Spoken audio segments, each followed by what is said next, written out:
I'll have to tell the story. Because this story, well, of all sudden you can see right along here. Now you'll notice along the beach are these bushes growing, right? Now these bushes, they grow all along the shores throughout Hawaii. In fact, anywhere you go in Hawaii, you will notice along the shore you'll find these bushes. They grow big and wide. They have light green round leaves. And on these bushes you'll find little white buds. And the little white buds bloom into delicate little white blossoms. Now the name of the flower, indeed the name of the whole plant, is the Naupaka. It's the Naupaka kahakai, the Naupaka of the shore to be precise exact. And the flowers are small, about the size of a nickel. They have a sweet but very subtle fragrance, and their petals number like the fingers on my hand. There are 5 petals on the blossom of the Naupaka kahakai. What's unusual about those 5 petals, though, is that they're all arranged on just one side. So it's like it's only half of a flower. And this is the story about how it got to be just such half a flower. Now, in order to tell this story, I need your folks' help. All right? The first thing you should do is say, "Hoa pili mai," repeat after me, Naupaka. Naupaka. Did you guys leave? It's dark out here and all I see is lights. You guys still here? All right, let's try it again. It's kind of a romantic story. So dig deep, find your best romantic voice a little bit. Naupaka. Naupaka. Oh, you guys are there. Very good, very good. I feel like a bat out here. Very good. All right. There's also, if you don't want to do the talking part, I know that can be kind of rough. There's a dance that goes along with the story. Yeah, it's a dance. But it's easy to do. You don't have to get up or anything. It's more of a gestural thing. And it goes like this. It goes, Naupaka e, Naupaka e, aloha e. Simple stuff, yeah? So, yeah. I neglect to mention participation, totally mandatory. Otherwise, Auntie's not going to let me finish telling the story. In fact, that's the whole reason Tori's there. You guys coming for the storytelling? Yes. Come on in. We got all these towels out in front. They're not a perimeter. You can totally sit on them. It's really good. Sit on the ground out here. It's really nice. It's really nice. It's lovely. You can open them up. Don't worry. Or you can use them folded as a whole kind of cushioning system. I don't know. All right. So you guys just got here, but don't worry. You're just in time because we're learning a dance here. It's easy to do. In fact, we'll all do it together. In fact, this is the first time I'm going to talk you through it. All right. So here's what we do. We go right hand out. The best thing about being uncle, I can wait for you to catch up. Sorry, up, you got it. Yeah, very good, very good. We got it. Not like I can see you guys anyway, but you know, Tori is out there. She's watching us all. All right, then we go left hand out. They can see you, but you Yeah, I know. This, like all my worst dreams coming true tonight. We got left hand. I kind of telegraphed that one too, right? Then we go together and in. Out and together. And that's the whole dance right there. I know you got a phone in your hand, but you still do it with your free hand. All right, let's try one more time. We go right hand out. We go left hand out. Together and in. Out and together. That's the whole dance. All right. Let's try it for real at full speed this time. Here we go. Naupaka e, Naupaka e, aloha e. Oh, does it feel good? Yeah. I had my eyes closed. I was really trying to stay on key. Feel free to sing along. There's only 4 words in the song. 2 of those words are just the sound A. We just went over Naupaka. I'm pretty sure if you heard the term aloha. Anybody want a Hawaii? Anybody want to try it again as we say in Hawaiian? There's a pop quiz later. But I totally believe in you guys. Now this is a story that was told to me by my own aunts and uncles when I myself was a kid. When I was a kid growing up here. And it's a story about a beautiful princess of old Hawaii. A princess whose name, fittingly enough, was Naupaka. And the princess Naupaka, she lived up in the Kuahivi. She lived up in the mountains of Hawaii. And she was very well loved by all her subjects, by anyone she would come across. She was very kind, she was very generous, she had a warmth about her, a spirit that seemed to glow from within her. The problem in Naupaka, the trouble with this dear girl, was she was lonely. She didn't have a sweetheart. She didn't have anyone to call her one. And on a very warm day, she ventured forth from her home up in the Kuahivi, up in the mountains, down the mountainside, down all the way to the kahakai, down to the beach below. And she went for a swim to cool off in the heat of the day. And as she was taking her dip in the still, cool water of the bay, she got a longing within her. And she turned to look up at her beloved home in the mountains. But when she turned, she noticed something new. There on the shore, there was a young man making his way across the beach. A very handsome man. Indeed, he was very tall and dashing. He's very cut, ripped, as they say, had very broad shoulders.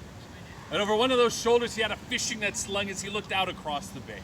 He had taut, chocolatey tan skin, dark hair, and he scanned the bay through 2 beautiful, piercing, bright brown eyes. Sounds like some of you guys are. That is much better looking than me.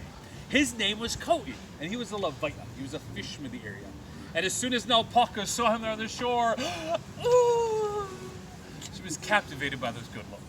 So she swam up to the beach. She walked along the sands. And as she got closer and closer to the fisherman, she got butterflies in her stomach. She was nervous. Kau'i, meanwhile, there it is perched on the shore. He was indeed looking out for some fish he might catch with that net of his. And yet when he saw the princess there, bathing in the still water of the bay, well, he was the one that was caught. And he could tell that she was an Li'inui, royalty, while he himself, he was a maka'ainana, a commoner. And yet none of that mattered. He fell in love immediately, not with her beauty, not with her station, with that warm spirit that glowed about her. And as she approached him on the shore, he too got butterflies in his stomach. He too was nervous. As she came closer and closer to him, he fixed his hair. And he called out to her. He said, "Hui, aloha." Even his voice is good looking. The princess, she answered, she said, "Ooh, aloha." And it was as if he had cast that net he had upon his shoulders and captured the princess's heart. The two were immediately in love. Princess Naupaka and handsome Kau'i, sweethearts together they forever shall be. All right, I said there was a pop quiz. You ready to shine? Here we go. Naupaka, Naupaka, aloha. Yeah, you can't lie down, man. It's the part with the dancing and the hands. Let's try it. Naupaka, Naupaka, aloha. Good job, good job. Give yourselves a round of applause. Keep that in your pocket. We are going to do it again. Now, every chance that she got, the Princess Naupaka, she would rush down, away from her home up in the mountains, away from her parents, her responsibilities. She would rush down to the beach to spend time with that handsome fisherman named Kau'i. The two of them would go for swims together. They go for walks along the shore. They look up to see what shapes they could find in the clouds. And after the setting of the sun, to see what constellations they could pick out in the field of stars lay above them. They spent a lot of time talking, getting to know one another better, falling ever so deeper and deeper in love. Yet even as they fell deeper in love, a heaviness weighed on Naupaka's heart. A heaviness as the princess knew that their love was kapu, that it was forbidden for the two of them to be together. She being an Li'inui, a princess, royalty, he being but a maka'ainana, a simple, lowly commoner. The social strictures of the day were such that the two could never be united as one. But thinking on this problem for some time, the princess decided to talk to her parents. They were, after all, the king and the queen. If anyone could help the lovers, surely they could. So she went to them, and she said, "Ooh, I'm in love with a very kind man, a very caring man, a very, very, very good-looking guy. But alas, he is but a maka'ainana, a commoner. He is oh so loving, and he makes me oh so happy. Is there no way for the two of us to be united as one?" Her parents, they could tell that their daughter's love was indeed pure and true. And yet her father, the king, looked the princess in the eyes, and he said, "Ah, Naupaka, my dear girl, this kapu is no small thing. It's greater even than our powers as the Li'inui, as a royalty. There's just no way for the two of you to be together." But then her mother, the queen, chimed in, as queens and mothers are known to do. And she said, but maybe there is a way. The two of you must travel over the mountains. You must journey to the far side of the island, and there to a heiau, to a temple. And when you reach that heiau, you will find a kahuna, a priest, a wise old man. If there's anyone that can find a way to bring the two of you together as one, well, surely that man is that kahuna. They can't be together. Oh, what could they do? The young lovers hadn't a clue. You know what's gonna happen, right? Naupaka, Naupaka, aloha. Don't worry, it's dark out here. Nobody can see you. Naupaka, Naupaka, aloha. It's also a handy way to keep you from falling asleep. So the lovers, they embarked on that journey over the mountains, a journey that would take many days, over terrain rough and rocky, harsh and steep, and every night on this perilous journey, on this unforgiving landscape, every night, that simple fisherman Kau'i, he would go out and he would gather up the softest materials he could find, ferns and mosses, and he would lay out a bed fit for his princess Naupaka, where she might lay her head in slumber as he stood watch over her, as any good boyfriend. And And after journeying those many days, they arrived at that heiau, that temple. And they found the kahuna, they found the priest. They told him of their troubles, how they longed to be together. Yet this kapu kept them apart. Talking to the sweethearts, the kahuna could tell those hearts were pure and true, their love honest and deep, their bond rich and abiding.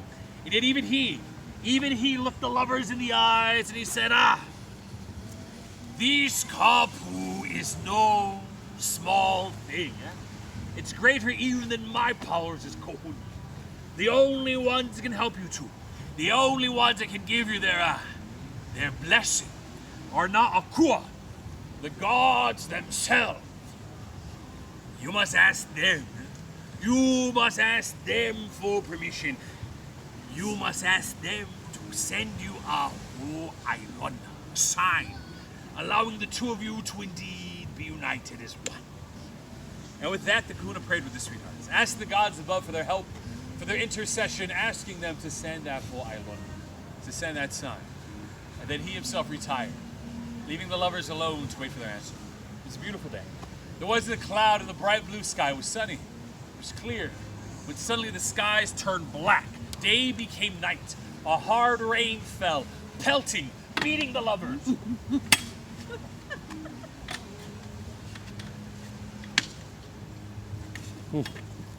Thunder clapped and lightning striked. This was the answer they were waiting for, but it wasn't the answer they were hoping for. Indeed, their answer was no. The sweethearts, their dreams crushed. They embarked once again on that long, hard journey over that harsh terrain.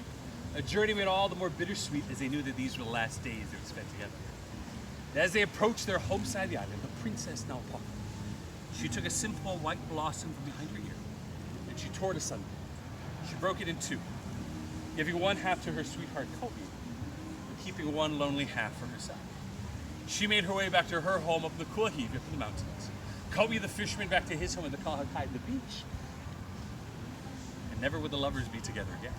As they tried to go about their life, after having been separated, after having been torn asunder like that flower, nothing felt quite right. The days felt long, their hearts felt empty. But Naupaka, the gods above, the gods who themselves could not break this kapu, they looked down upon the lovers and they took pity. And they sent another rain, a gentle rain this time. And as that rain washed over the lovers, the sweethearts were transformed.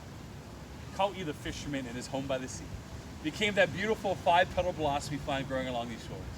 That flower we call the Naupaka kahakai that grows on those very bushes, big and wide, with light green rounded leaves, with those little white buds that bloom into those delicate little white 5-petal flowers, half of a blossom.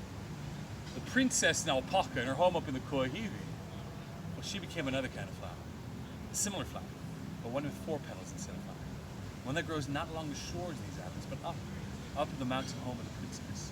A flower we call the Naupaka Kuahivi, the Naupaka of the mountains, that grows on bushes taller instead of wide, with darker green, more jagged leaves, with those same little white buds that bloom into those similar little white 4-petal flowers, half of a blossom, waiting for its lover to make it. While the sweethearts will never be together again in life.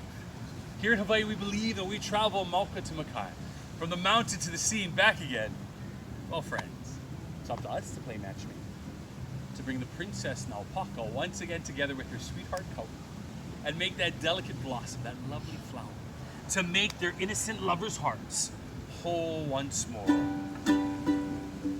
Princess Naupaka and handsome Kau'i, sweethearts together they forever shall be. A flower by the mountain and one by the sea, reunited by you and by me. Are you ready to be reuniting? It's our last chance. Here we go. Naupaka e, Naupaka e, aloha e. Finish strong. Let's bring them on home. Naupaka e, Naupaka e, aloha e. And there they are once more, reunited in our hands. Well, mahalo nui ohana. Thank you for your dancing and for letting me join you here. There'll be more stories in our future, but right now I gotta go change more light bulbs, my friend. So until we meet again, ahui ho'akuno. Have a wonderful evening. Mahalo.